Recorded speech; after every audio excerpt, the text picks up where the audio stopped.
Banyak. Kenapa? Karena kalau dibahas di buku J.W. Freiberg, loneliness itu is not an emotion, is a sensation. Apa bedanya antara sensasi sama emosi kalau menurut buku ini? Jadi bagian dari otak kita yang mengatur antara sensasi sama emosi pun berbeda.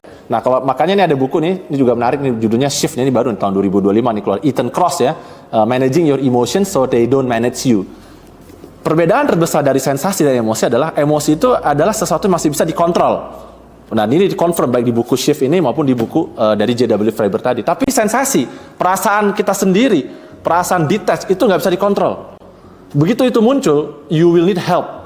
Karena tidak bisa diselesaikan hanya dengan tiba-tiba bilang, saya mulai sekarang tidak lagi merasa sendirian. Karena perasaan sendiri itu sama kayak kamu lapar. Kamu nggak bisa menipu diri kamu sendiri untuk bilang kamu nggak lapar. Perut kamu akan bergerak. Seluruh badan kamu akan bilang bahwa kamu udah lapar, kamu udah haus. Karena kamu belum makan, kurang energi, dan kamu kekurangan cairan tubuh. Nah, perasaan alone itu juga tadi seperti itu. Ternyata dia bukan emosi. Ini bukan saya emosi, kayak saya marah, beda. Makanya marah bisa dikontrol.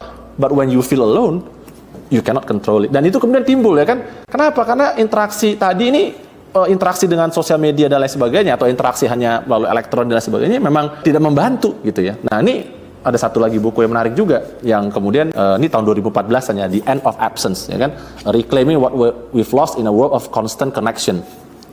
Jadi ada banyak sekali buku yang sebenarnya membahas semakin kita berpindah ke dunia maya tadi ini ya, melalui sistem elektronik, ternyata itu berdampak signifikan terhadap baik kesehatan mental maupun kesehatan fisik. Nggak usah jauh-jauh ya kan, kalau kita lihat di sosial media berapa banyak orang yang muncul, baik yang tidak terkenal maupun terkenal, tiba-tiba bilang kayak misalnya, setelah saya keluar dari sosial media Twitter saya merasa lebih sehat gitu kan. Dan itu saya nggak heran.